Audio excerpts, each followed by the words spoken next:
नमस्कार। आज हमारे पास ना भारत की विदेश नीति से जुड़ी कुछ दिलचस्प चीजें हैं। रूस के साथ भारत के जो रिश्ते हैं वो फिर से चर्चा में हैं।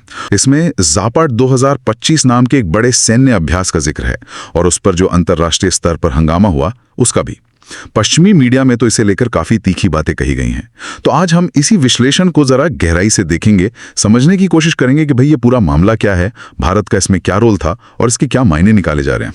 चलिए शुरू करते हैं। बिल्कुल। और ये देखना वाकई दिलचस्प है कि कैसे कभी-कभी जो छोटे दिखने वाले कदम होते हैं वो भी अंतर्राष्ट्रीय स्तर पर इतनी बड़ी हलचल मचा देते हैं।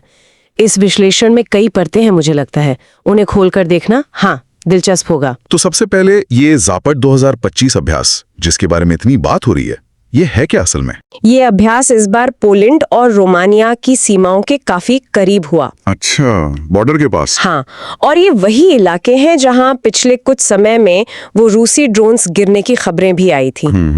और एक और खास बात ये है कि जैसा विश्लेषण बताता है, रूस यूक्रेन युद्ध शुरू होने के बाद ये पहली बार आयोजित हुआ है, मतलब 2021 के बाद पहली बार। ओके, और भारत ने इसमें हिस्सा लिया, इसी बात पे सारा हंगामा है। हाँ, भारत ने इसमें भाग लिया, पर यहाँ एक पेच है। विश्लेषण ये बताता है कि भारत ने इस 5 दिन के अभ्यास के लिए सिर्फ 65 सैनिक भेजे थे। सिर्फ 65? ये तो मतलब कुछ भी नहीं हुआ इतने बड़े अभ्यास के लिए। बिल्कुल सही कहा आपने। विश्लेषण इसी कॉन्ट्रास्ट पर, इसी विरोधाभास पर जोर देता है कि देखिए, एक तरफ करीब 1 लाख रूसी और बेलारूसी सैनिक, 300 से ज्यादा हवाई जहाज, करीब 250 नौसैनिक जहाज, मतलब भारी भरकम आयोजन। हाँ। और दूसरी तरफ भारत के बस 65 सैनिक। तो संख्या के लिहाज से तो ये भागीदारी मतलब ना के बराबर ही हुई। सही। तो फिर इसको इतना बड़ा मुद्दा क्यों बनाया जा रहा है? पश्चिमी मीडिया, जैसे आपने कहा द टाइम्स का जिक्र है, वो इसे रेड लाइन क्रॉस करना क्यों कह रहा है? हाँ, यहीं पर वो बात आती है प्रतीकात्मकता की, सिंबोलिज्म की। जैसा इस विश्लेषण में उभारा गया है, मुद्दा संख्या का नहीं है, मुद्दा है उपस्थिति का, मौजूदगी का। इस अभ्यास का समय देखिए, यूक्रेन युद्ध के बाद, जगह देखिए, नाटो देशों के इतने करीब, और संदर्भ देखिए, रूस और पश्चिम के बीच तनाव बढ़ा हुआ है। तो इन सब चीजों को मिलाकर देखें तो भारत की मौजूदगी, चाहे वो कितनी छोटी क्यों ना हो, वो एक संदेश देती हुई नजर आती है। और विश्लेषण के मुताबिक पश्चिम इसे ऐसे देख रहा है कि भारत उन देशों के साथ खड़ा दिख रहा है जो नेटो के विरोध में सैन्य तैयारी कर रहे हैं, एक तरह से। अच्छा, तो ये प्रतीकात्मकता है जो पश्चिम को चुभ रही है। समझ गया। और उनकी प्रतिक्रिया कैसी रही है फिर? मतलब विश्लेषण क्या कहता है? प्रतिक्रिया काफी तीखी रही है। विश्लेषण बताता है कि पश्चिमी मीडिया में काफी हो हल्ला मचा। ये भी याद दिलाया गया कि भाई, भारत पहले ही रूस से सस्ता तेल खरीदने के मुद्दे पर अमेरिका से कुछ अतिरिक्त टैरिफ झेल चुका है। वो बात तो थी। तो अब इस सैन्य अभ्यास में शामिल होना इसे पश्चिम की नाराजगी को और बढ़ाने वाला कदम माना जा रहा है। लेकिन क्या ये मामला इतना सीधा है? मतलब क्या विश्लेषण ये कहता है कि भारत पूरी तरह रूस के खेमे में जा रहा है? नहीं, यहीं पर एक दिलचस्प विरोधाभास भी सामने आता है। विश्लेषण उसे भी उजागर करता है। देखिए, एक तरफ तो भारत पर यह आरोप है कि वो रूस का साथ दे रहा है, वहीं दूसरी तरफ भारत और यूरोपीय संघ, जिसमें कई नेटो सदस्य भी हैं, उनके बीच वो मुक्त व्यापार समझौते FTA की बातचीत भी तेजी से आगे बढ़ रही है। अरे हाँ, FTA वाली बात भी तो चल रही है। बिल्कुल। और यूरोपीय संघ की जो प्रमुख हैं, उर्सुला वॉन डर लेयन, उनका तो बयान भी आया जिसका जिक्र है विश्लेषण में कि शायद साल के अंत तक ये समझौता हो भी जाए। ये तो बड़ी उलझी हुई तस्वीर है। एक तरफ रूस के साथ सैन्य अभ्यास, दूसरी तरफ यूरोप के साथ इतना बड़ा व्यापार समझौता। ये कैसे हो पा रहा है? हाँ, ये दिखाता है कि अंतर्राष्ट्रीय संबंध कितने जटिल होते हैं, है ना? शायद ये भारत की अपनी एक स्वतंत्र विदेश नीति है, या जिसे आजकल मल्टी अलाइनमेंट कहते हैं। हाँ, मल्टी अलाइनमेंट उसका हिस्सा है, जहां वो अपने हितों के हिसाब से अलग अलग देशों के साथ अलग अलग मुद्दों पर अपने संबंध बनाए रखता है। विश्लेषण कुछ इसी तरफ इशारा करता है कि भारत एक ही समय में कई घोड़ों पर सवार होने की कोशिश कर रहा है, ऐसा लगता है। इस पर आम लोगों की क्या प्रतिक्रिया रही? क्या विश्लेषण में सोशल मीडिया वगैरह का भी कुछ जिक्र है? हाँ, थोड़ा जिक्र है। विश्लेषण में ट्विटर और दूसरे प्लेटफॉर्म्स की कुछ प्रतिक्रियाओं का उल्लेख है।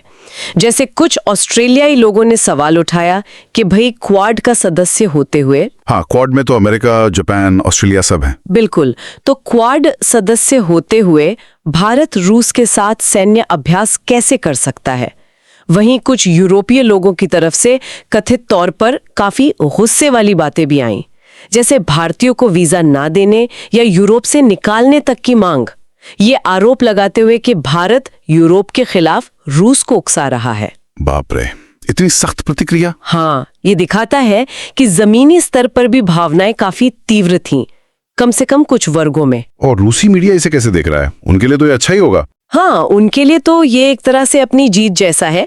विश्लेषण के मुताबिक रूसी मीडिया इसे पश्चिमी देशों पर एक झापड़ की तरह पेश कर रहा है। लेकिन हमें ये भी ध्यान रखना होगा, जैसा विश्लेषण साफ करता है, कि भारत कोई अकेला देश नहीं है जो इस तरह के अभ्यास में शामिल हुआ है। अच्छा, और कौन कौन से देश हैं? चीन, Pakistan, Iran, Mongolia, Myanmar, UAE, ऐसे कई देश पहले भी, मतलब 2009 से लेके जैपर्ड अभ्यास में या तो पर्यवेक्षक रहे हैं या भागीदार। अच्छा, तो ये कोई नई बात नहीं है कि भारत या अन्य देश इसमें शामिल हुए। 2009 से चल रहा है ये सिलसिला। हाँ, बिल्कुल। और विश्लेषण ये भी याद दिलाता है कि भारत तो 2021 के जैपर्ड अभ्यास में भी शामिल हुआ था। ओके। बीच में 2022 से 2024 तक वो यूक्रेन संघर्ष की वजह से ये अभ्यास हुआ ही नहीं। तो जैसे ही ये दोबारा शुरू हुआ, भारत ने फिर से भाग लिया, ठीक वैसे ही जैसे संघर्ष से पहले लिया था।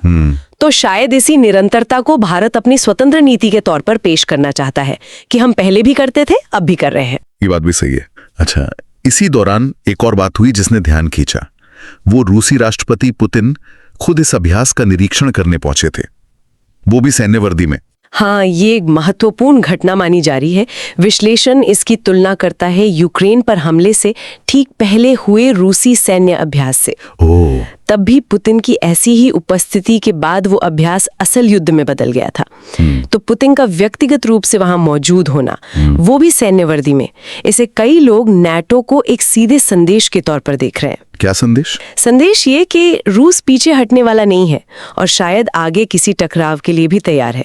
ये उन पश्चिमी आकलनों को भी एक तरह से चुनौती देता है जिनमें कहा जा रहा था कि रूस थक चुका है या कमजोर पड़ गया है। हाँ, मतलब माहौल काफी तनावपूर्ण था। और इसी सब के बीच एक और दिलचस्प चीज हुई जिसका जिक्र है प्रधानमंत्री मोदी का जन्मदिन और उस पर आई शुभकामनाएं। ये क्या था? हाँ, विश्लेषण इस पहलू को बर्थडे डिप्लोमेसी का नाम देता है और ये काफी रोचक है। सोचिए, एक तरफ रूस के साथ सैन्य अभ्यास पर इतना विवाद चल रहा है और उसी समय प्रधानमंत्री मोदी को जन्मदिन की बधाई देने वालों में कौन कौन है? रूसी राष्ट्रपति पुतिन, जिन्होंने विश्लेषण के मुताबिक 2 बार बधाई दी। 2 बार? अच्छा। हाँ, और पूर्व अमेरिकी राष्ट्रपति ट्रंप, जिन्होंने ठीक रात 12 बजे बधाई दी, ऐसा विश्लेषण कहता है। कमाल है। और इतना ही नहीं, यूरोपीय संघ की प्रमुख उर्सुला वॉन डर लेयन, उन्होंने भी बधाई दी और साथ ही एफटीए पर सकारात्मक टिप्पणी भी की। तो इसका क्या मतलब निकाला जाए कि भारत सबके लिए जरूरी है, चाहे वो कुछ भी करे, मतलब कोई नाराज नहीं होना चाहता? विश्लेषण तो कुछ ऐसा ही संकेत दे रहा है। ऐसा लगता है कि दुनिया की जो बड़ी शक्तियां हैं, चाहे वो रूस हो, अमेरिका हो या यूरोप, वो भारत के साथ अपने रिश्ते खराब नहीं करना चाहती। भले ही भारत के कुछ कदम उन्हें नागवार गुजरे, हर कोई भारत के साथ जुड़ा रहना चाहता है। ये शायद दिखाता है कि वैश्विक मंच पर भारत का कद कितना बढ़ा है और उसकी जो विदेश नीति है, जिसे सबके साथ दोस्ती या रणनीतिक स्वायत्ता कह लीजिए, स्ट्रैटेजिक ऑटोनॉमी, वो फिलहाल काम कर रही है, ऐसा लगता है। विदेश नीति और सैन्य मामलों के अलावा क्या विश्लेषण में भारत की किसी और स्थिति, जैसे आर्थिक स्थिति वगैरह का भी जिक्र है? हाँ, एक छोटा सा जिक्र है भारत के घरेलू आर्थिक लचीलेपन का। विश्लेषण में कहा गया है कि जिस तरह से भारतीय म्यूचुअल फंड में घरेलू निवेश बढ़ रहा है, हाँ, SIP वगैरह काफी लोकप्रिय हैं आजकल। बिल्कुल, तो उस निवेश ने भारतीय शेयर बाजार को बाहरी झटकों के बावजूद काफी हद तक संभाले रखा है।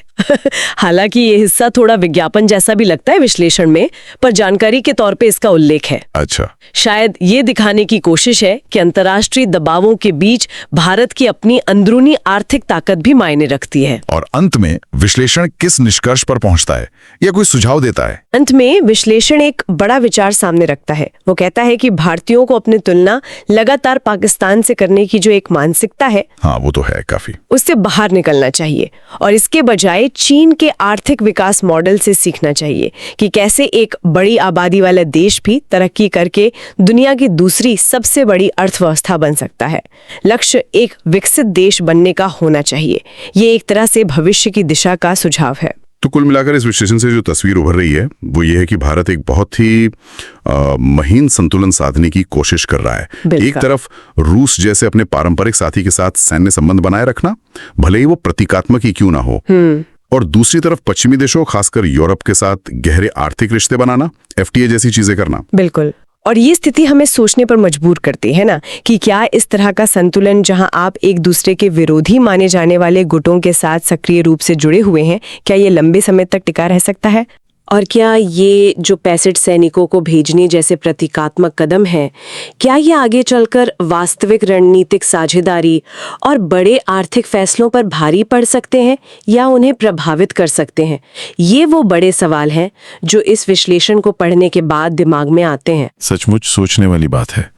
आज इस विश्लेषण की गहराइयों में उतरकर ये सारी बातें और ये सवाल सामने आए, ये दिखाता है कि अंतर्राष्ट्रीय संबंध कितने जटिल और हाँ, बहुस्तरीय हो सकते हैं।